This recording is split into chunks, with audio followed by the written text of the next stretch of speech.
오늘 아침 어떻습니까? 좋다고 해야 좋아지는 것입니다.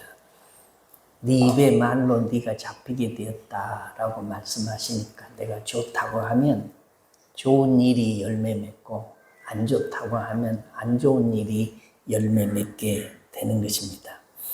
9월 셋째 주일인데도 무더위가 계속되고 있는 기현상입니다만은 이게 조금 길어질 뿐이지 겨울이 여름 되고 여름이 겨울 되는 일은 없을 것입니다. 창세기 1장 14절에 보면 하나님이 이르시되 하늘의 궁창에 광명체들이 있어 낮과 밤을 나누게 하고 그것들로 징조와 계절과 날과 해를 이루게 하라라고 말씀을 했는데, 세상은 하나님의 작정과 예정대로 흘러가는데 모든 피조물들이 이게 하나님의 법칙을 거스르는 것을 보면 우리가 읽는 자는 깨달을진저 성경이 그렇게 말씀하는데, 이게 말세가 가까운 것을, 말세의 지말이 가까운 것을 우리들이 깨닫고 경성하고 살아야 됩니다.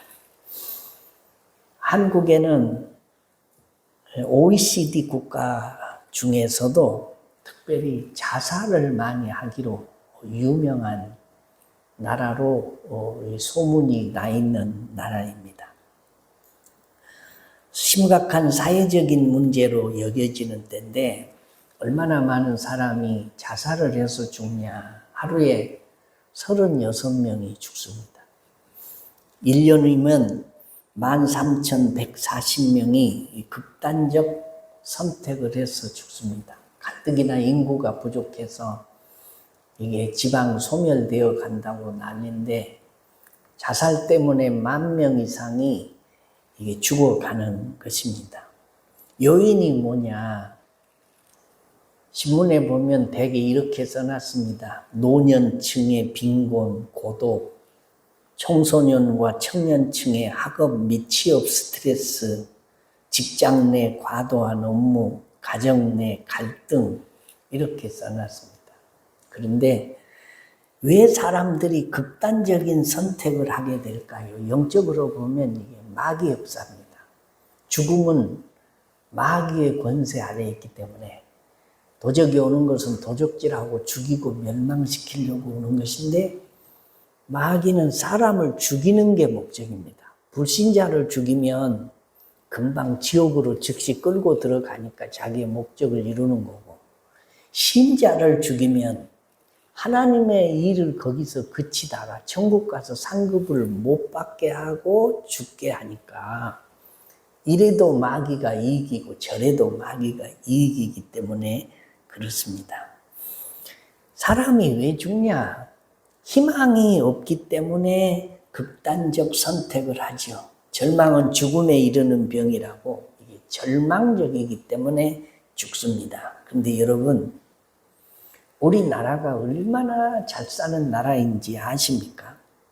경제 대국이고 세계 경제 10위권 안에 들어있는 나라가 우리나라입니다. 세계 195개국 가운데 상위 5%에 들어갈 만큼 지금은 잘 사는 나라예요. 상위 5%라는 것은 사람이 100명이 모였는데요. 그 중에 최상위 5명 중에 들어갈 만큼 잘 사는 나라가 우리나라다라는 거예요. 얼마나 사람들이 잘 사는 것을 모르는 것에 대해 안타까울 뿐입니다. 그래도 못 산다고 느끼고 못 살고 죽는 사람이 있습니다. 그래도 불행하다는 거죠. 현대인들이 불행을 느끼고 사는 주 요인이 뭐냐? 항상 100%짜리 행복, 100%짜리 기쁨, 100%짜리의 사랑, 완전한 100%짜리의 건강, 완벽한 행복, 완벽한 자유, 이것을 찾고 있기 때문에 그렇습니다. 그렇지만 여러분, 눈을 씻고 봐도 이 세상에는 100% 행복한 사람도 없고 100% 자유한 사람도 없고 100% 만족하고 사는 사람은 이 세상에 이게 씨도 없습니다. 오늘 본문 말씀에 가시, 육체의 가시라는 말이 등장하는데 세계적인 가시, 국가적인 가시, 사회적인 가시, 교회의 가시, 여러분 가정의 가시, 여러분 자신에게 있는 이 가시, 가시 없이 사는 사람, 가시 없이 사는 나라, 가시 없이 사는 민족이 이 세상에는 어느 곳에도 없다라는 것입니다. 왜 없을까? 하나님이 이 100%의 만족을 주시지 않습니다. 하나님이 이 땅에 완벽한 100%짜리 행복을 마련해 주지 않는다는 것입니다. 그럼에도 불구하고 사람들은 더라고 말을 하지만 그 더는 이 땅에 없습니다. 남편이 건강하면 아내가 병량하든지, 부부가 건강하면 자녀 중에 아픈 아이가 있든지, 가정마다 크고 작은 이 질병의 가시가 있습니다. 뿐만 아니라 돈은 있는데 몸이 약하다든지, 몸은 건강한데 집안이 평안할 날이 없든지, 아이들은 공부를 잘하는데 사업이 안 되든지, 사업은 잘 되는데 자식들이 이게 머리가 영 시원찮아서 앞날이 불투명한다든지, 어느 한 구석 약하고 어눌하고 싱싱하지 못한 데가 있어서 늘 그것이 마음이 쓰이고 안타까운 게 인생살이다라는 것입니다. 동독과 서독이 장벽이 무너져서 하나로 합했습니다. 동독은 가난한 나라고 서독은 부자 나라죠. 동독 사람들이 서독으로 넘어가면 거기에는 행복이 있고 거기에는 천국 같은 곳일 것이다 라고 생각하고 많은 동독 사람들이 서독에 와서 살기 시작을 했습니다. 그런데 서독에 와서 살아봐도, 세계적인 부자 나라에 와서 살아봐도 거기에 사회적인 가시도 있고 경쟁도 있고 이 힘든 일들이 많더라. 그래서 다시 동독으로 넘어간 사람들이 수없이 많이 생겼다는 보도를 봅니다. 자, 이 땅에는 어딜 가나 사람이 사는 사회는 천국과 같이 완벽한 것이 없습니다. 천국을 흉내내는 것만 있을 뿐입니다. 이 땅에 천국이 있다면 하나님은 하늘의 천국을 따로 마련해 두실 필요가 없을 것입니다. 이유는 그냥 이 땅에서 행복하게 살아라, 천국 생활을 해라 라고 할 것이죠. 이 세상에 천국이 없기 때문에 하나님은 하늘의 천국을 따로 마련해 놓으셨다라는 것입니다. 때문에 여러분, 세상에 너무 큰 기대를 걸고 살아서는 안 됩니다. 나아지겠지, 해결되겠지 하고 견뎠는데 문제가 풀리고 형편이 나아지면 사람들이 뭐라고 하냐? 불행 끝, 행복 시작, 그렇게 말합니다. 그런데 이 세상에는 불행 끝, 행복 시작은 없습니다. 어딜 가나 가시가 있습니다. 가정에도 가시, 직장에도 가시, 교회도 가시, 사업에도 가시, 내 자신에게도 가시가 있습니다. 이 가시만 없어도 살만하겠다 싶은데 하나님은 어쩌시려고 우리에게 이 가시를 두신 것일까요? 여러분의 가시는 무엇입니까? 물론 가시는 성경 말씀에 보니까 사탄이 우리에게 가시를 가져온다라고 했습니다. 그런데 모든 것 위에 계시는 하나님이 사탄이 가시를 가져다 줘도 그것을 용인해야 가능한 거예요. 결국 하나님이 허락하시니까 욥에게 사탄이 시험을 가져다 주지만 하나님이 그것을 허락을 하시기 때문에 욥이 그 시험을 만나는 것과 마찬가지다라는 것입니다. 그러므로 하나님과 사탄이 우리에게 용인하고 가져다 주는 이 가신을 뽑아낼 수도 없지만 뽑아내려고 발버둥을 쳐서도 안 됩니다. 하나님이 우리를 만드실 때에 완벽한 상태, 즉 100%의 만족을 줄 수 있는 상대를 하나도 안 만들으셨다는 사실을 기억을 하셔야 돼요. 부부가 남이 만나서 연을 맺고 자식 새끼들을 낳고 삽니다. 그런데 살다 보면 이 세상에 100% 만족한 남편도 없고 100% 완벽한 아내도 없습니다. 그렇게 기대를 해도 안 됩니다.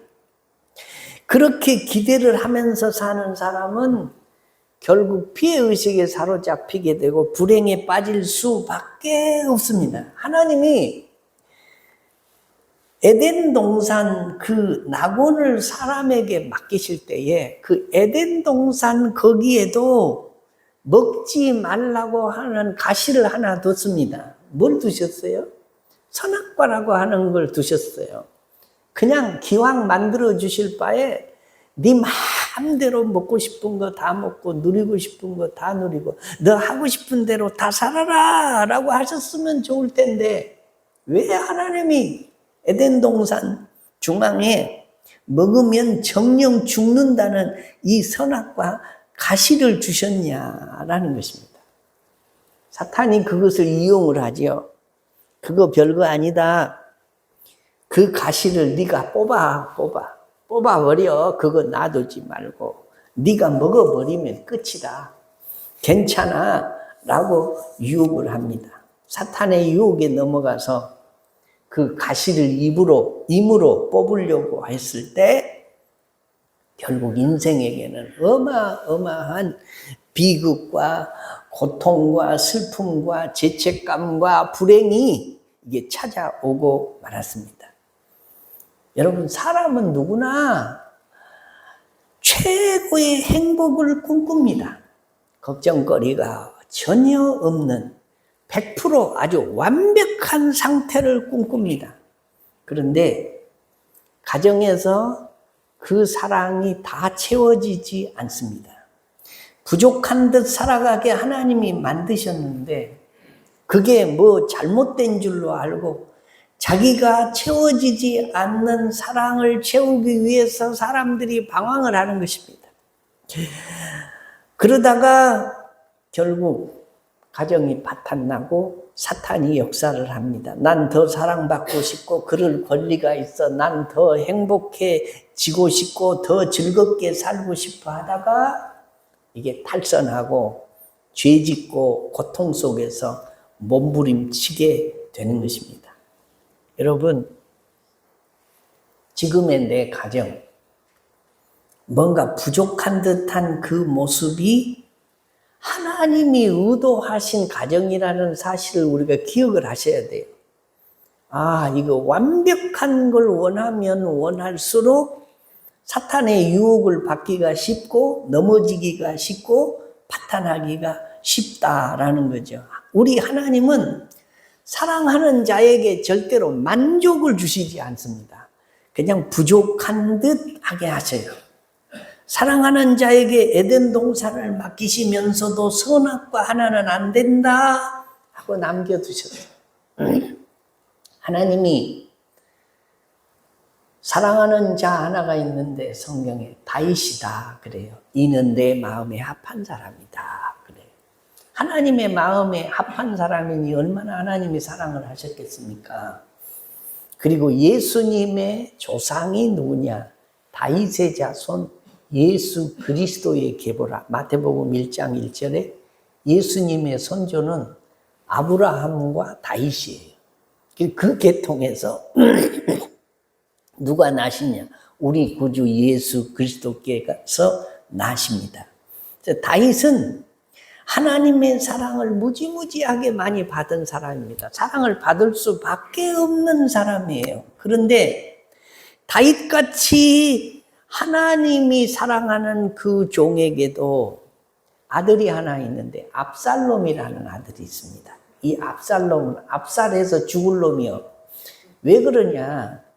아버지의 왕자를 살아있을 때 뺏어가지고 자기가 왕 되려고 아버지를 죽이려고 하는 놈이 이 다윗의 아들이에요. 압살롬. 이름도 꼭 그렇게 생겼잖아요. 다윗만 그러냐? 여러분, 세상에서 설교를 가장 잘하시는 분이 누구셨을까요? 보나마나 예수님. 예수님이 설교를 가장 잘했어요. 세상 사람들과 같지 아니하고 그 말씀에 항상 권세가 있었다. 성경이 그렇게 말씀해. 근데 예수님의 설교를 가장 많이 들은 사람이 누구냐? 예수님이 12 제자들이에요. 예수님이 12 제자들에게 산 위에서도 가르치고 집에서도 가르치고 바닷가에서도 가르치고 늘 가르치고 설교를 하셨습니다. 그런데 12명의 그 제자들 중에 예수님의 설교를 은혜를 받지 못한 놈이 하나 있어요. 누구요? 가룟 유다예요. 설교를 가장 잘하시는, 하늘의 권세를 가지고 설교를 하는 예수님의 말씀에도 은혜를 못 받는 사람이 있었다라는 거죠. 뿐만 아니라 수많은 기적과 표적들을 보고 경험하고 누리고 체험했습니다. 하나님의 아들이라는 것을 눈으로 날마다 보고 삽니다. 그럼에도 불구하고 배반하고 팔고 가책받아서 목매달아 죽고 배가 터져서 창자가 흘러나와서 비참한 인생을 마쳤습니다. 지옥에 갔습니다. 차라리 나지 않았으면 좋을 뻔한 사람이 되었습니다. 우리 예수님도 안 되는 가룟 유다가 있었습니다. 하나는 남겨두시더라는 거예요. 다 제거하여 버리지 않습니다. 여러분, 사도 바울이 누굽니까? 하나님의 택정함을 받아서 다메섹의 도상에서 예수 믿는 사람들 잡아서 감옥에 가두고 채찍으로 때리고 복음을 방해하려고 하다가 하나님의 부르심을 받은 사람입니다. 그리고 하나님께 충성을 다하고 회개해서 복음을 위하여 모든 것을 버린 사람입니다. 이 정도면 하나님이 남다른 보상도 주시고 복음 사역에만 전념할 수 있도록 모든 여건을 만들어 주셔야 할 것 같은데 하나님은 바울에게도 하나를 남겨두셨어요. 그게 뭐예요?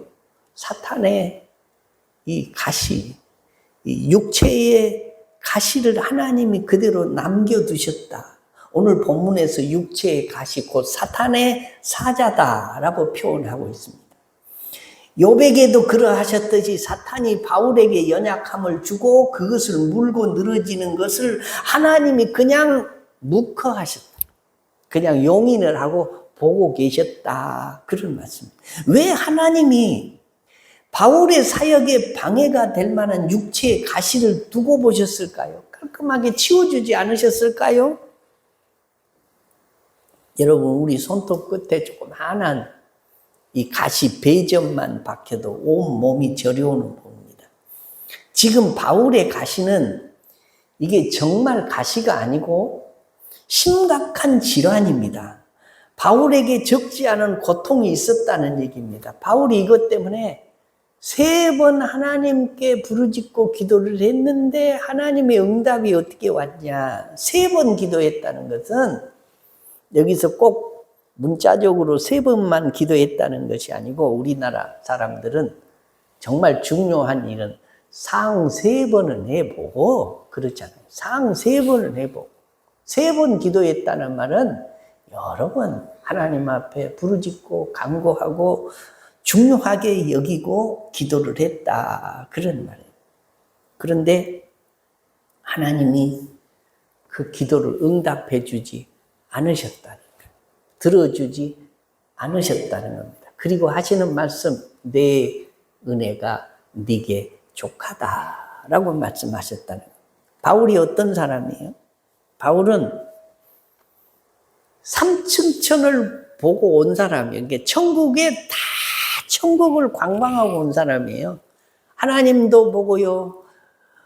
예수님의 먼저 간 선조들도 다 보고요. 천국의 그 좋은 것을 다 구경하고 온 사람입니다.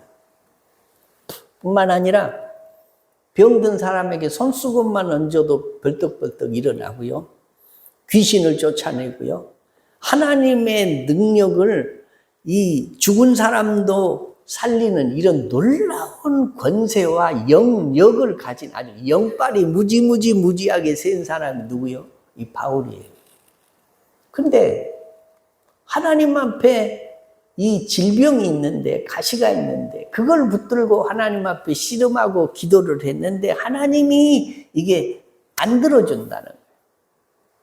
근데 이 질병이 무슨 병이냐? 학자들마다 뭐 간질병이다, 안질환이다, 여러 가지 얘기가 있는데 가장 성경적인 것은 바울은 자기 눈에 문제가 있었습니다. 성경을 바울 사도가 신약 27권 중에 13권을 써요. 그래서 눈에 이 다메섹 도상에서 하나님으로부터 강한 빛을 받을 때에 눈에 망막이 손상이 되었는지 이게 눈의 질환이 심각해서 성경을 기록할 때에 그가 디모데를 시키거나 누가를 시켜서 자기는 불러주고 그것을 되필하게 하는 성경이 나와요. 그만큼 약실을 가지고 있지 않았나라는 생각이 듭니다. 성경도 봐야 되고 성경도 써야 되고 복음 사역을 하는데 얼마나 이 눈에 어두운 것 때문에 장애를 겪으셨겠습니까? 설교자가 앞을 볼 수 없을 정도로 문제가 생겨서 설교문을 작성할 수 없고 읽을 수도 없다면 이게 심각한 일이 아닐 수가 없죠. 저희 노예 안에 선배 목사님 중에 이게 약실을 가지신 분이 계셨습니다. 지금은 소천을 하셨습니다만은 성경을 읽을 수가 없고 글을 볼 수가 없었습니다. 그래도 70 목회를 잘 마치셨는데 사모님이 원고를 쓰고 거의 그것을 외우셔가지고 이게 설교를 하셨어요. 얼마나 힘드셨겠어요. 눈 뜨고도 어려운 목회를 눈을 감는 이 시각 장애인이 목회를 한다고 생각을 해보면 이게 상상하기가 어려워요. 바울도 마찬가지였을 겁니다. 너무너무 힘들었습니다. 그래서 하나님 앞에 가시가 옮겨지도록 기도를 했습니다. 그런데 들어줬다고 안 들어줬다고요? 하나님이 응답을 안 해주시는 거예요. 다른 기도는 응답해 주시는데 그 가시를 뽑아달라고 기도했는데 하나님이 응답을 안 해주시는 겁니다. 응답을 안 해주시니까 바울 사도가 깨달은 거 있습니다. 옮겨지지 않는 가시에 대한 하나님의 목적을 발견을 했습니다. 오늘 7절을 다시 읽어보면 이렇습니다. 여러 계시를 받은 것이 지극히 크므로 너무 자만하지 않게 하시려고 내 육체에 가시고 사탄의 사자를 주셨으니 이는 나를 쳐서 너무 자만하지 않게 하려 하십니다. 여기에 자만, 자고 이 말이 무슨 말입니까? 쉽게 말하면 교만을 꺾으시려고, 교만을 미리 하나님이 예방을 하시려고 이 가시를 주셨다. 여러 계시를 받은 것이 지극히 크므로 가만 놔두면 예수님의 13번째 제자인 이 바울도 교만해질 여건을 다 갖추고 있다는 거예요. 여러분, 사람이요, 교만해질 요건을 다 갖추고 있는데도 교만하지 않는 사람 하나도 없습니다. 교만해질 여건을 갖춘 사람은 다 교만해요. 그게 사람의 본성입니다. 그래서 하나님이 미리 교만은 넘어짐의 앞잡이고 패망의 지름길이에요. 그래서 하나님이 이 바울 사도를 보존하시려고, 바울 사도에게 은혜를 주시려고 그에게 육체의 가시, 사탄의 사자를 결국 바울 사도의 이 육체 가운데 허용하셨다는 것을 기도하다가 안 들어주니까 바울 사도가 깨달은 거다라는 것입니다. 바울 사도가 기도하면서 깨달은 것이 육체의 가시를 허용하신 이유가 교만해지지 않게 하시려고. 그래서 그것 때문에 바울 사도는 겸손할 수밖에 없었어요. 다른 사람 병 다 고쳐주고 하나님의 나라 복음을 전하시면서 이 아시아권의 복음의 문을 연 바울 사도예요. 천국에 너무 높고 깊은 비밀을 자신만 다 알고 있어요. 보고 들었습니다. 그런데 이 육체의 가시도 없으면 영적으로 이게 교만해져 가지고 넘어질 수밖에 없는 것을 하나님이 다 아시고 결국 그 병을, 그 가시를 뽑아주시지 않은 줄로 믿으시면 아멘. 이게 하나님의 사랑이에요. 내버려 두면 망할 것 같으니까 하나님이 미리 예방하셨다라는 거죠. 병원에 가면 의사 선생님들이 고쳐지지 않은 이 고질병을 하는 의사 선생님들이 환자에게 하는 말이 있습니다. 뭐라고 합니까? 병과 친구하면서 하십시오. 병이 그냥 친구다 생각하고 가슴에 품고 사세요. 이게 의사 선생님들의 얘기입니다. 바울 사도도 그걸 깨달은 다음에는 그 가시를 받아들이고 가시와 친해지기로 하고 자기 인생의 약점을 통해서 더욱 하나님께 가까이 나아가는 삶을 살았습니다. 물론 힘이 들고 불편했지만 바울이 가시 때문에 못할 일은 없었습니다. 오히려 그 가시를 인해서 더 많이 하나님을 영화롭게 하는 사람이 된 줄로 믿으시면 아멘. 사랑하는 신혼 가족 여러분, 지금 이 순간 우리에게도 가지각색의 가시가 있습니다. 우리 가시 때문에 일 못한다고 할 것이 아니라 가시를 통해서 역사하시는 하나님의 비밀을 알면 우리는 내 인생에 가시가 결코 나에게 손해가 아니라는 것을 알아야 한다라는 것입니다. 여러분, 부족한 곳에 오히려 은혜가 있음을 믿으셔야 돼요. 행복의 비결이 여기 있습니다. 이 땅에서 천국을 맛보는 비결이 여기 있습니다. 완벽하고 100% 채워져야, 100% 사랑받아야 행복이 아니라는 얘기. 부족한 곳에 은혜가 있음을 아는 사람은 남들보다 월급이 좀 적어도, 아직 집 한 칸이 없어도, 아직 자녀들이 성공하지 못했어도, 100% 건강하지 못해도 그 부족한 것 때문에 하나님께 더 가까이 나가고 이풍랑인연하여서 더 빨리 갑니다 하고 하나님 더 찾고 하나님께 가까이 나가면 그것이 그 사람에게 은혜의 통로와 축복의 통로가 되는 줄로 믿으시면 아멘. 하나님, 제겐 아직 가시가 남아 있습니다. 하지만 저는 부족한 부분에 하나님이 채우실 은혜를 믿습니다. 그러므로 이제 다 있는데 이것 하나가 문제다 하고 살지 아니하고 부족한 것 있긴 하지만 하나님이 또 다른 것으로 채워주시니 감사합니다. 이것이 바울의 신앙이에요.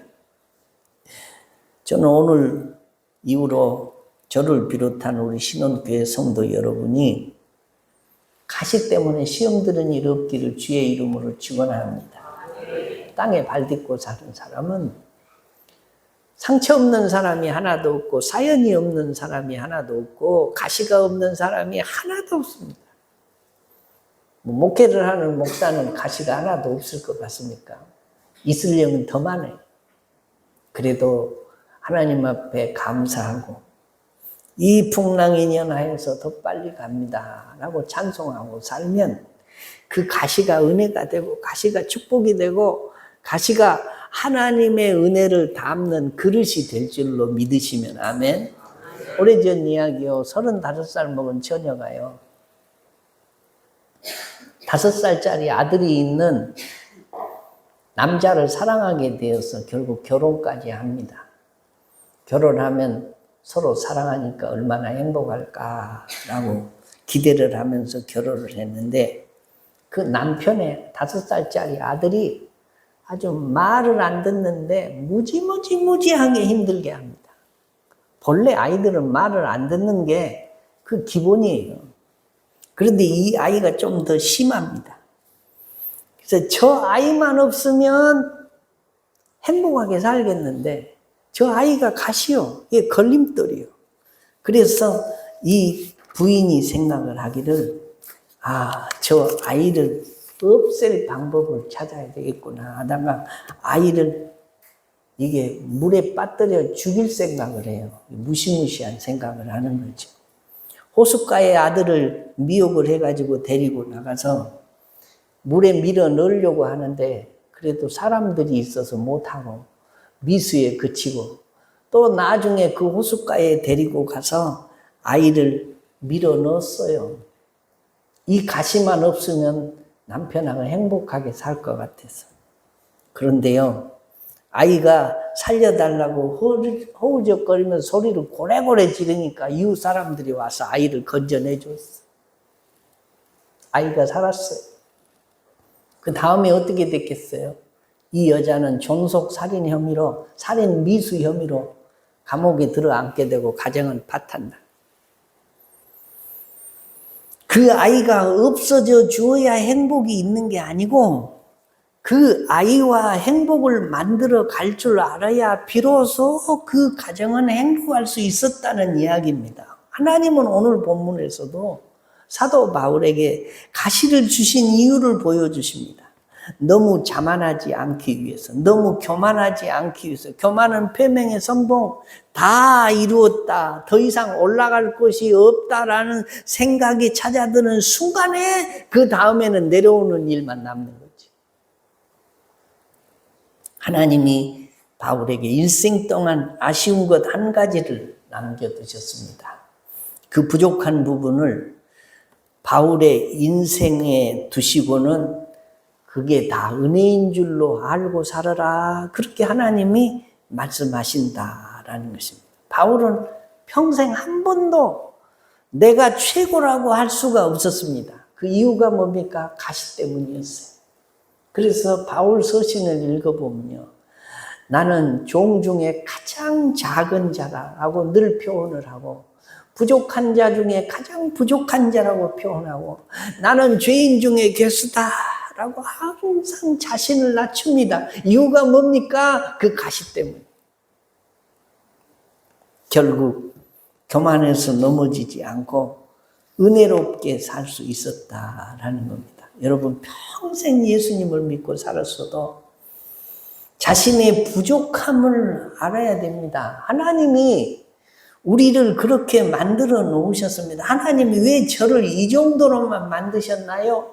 하고 물으면 하나님은 이야 나는 네가 부족한 바로 그것 때문에 나를 더욱 의지하게 만들려고 100% 만족을 준 것이 아니라 70%만 80%만 너에게 준 것이다 라는 것이 이것이 은혜인 줄로 믿으시기 바랍니다.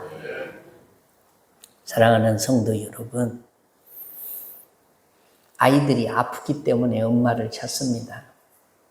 배가 고파도 엄마를 찾습니다. 졸려도 엄마를 찾습니다. 마찬가지로 우리는 가시 때문에 하나님을 찾고 하나님을 찾았기에 은혜를 맛보게 되었습니다. 하나님을 찾았기에 우리가 천국 가는 노정기에 들어서게 되었습니다.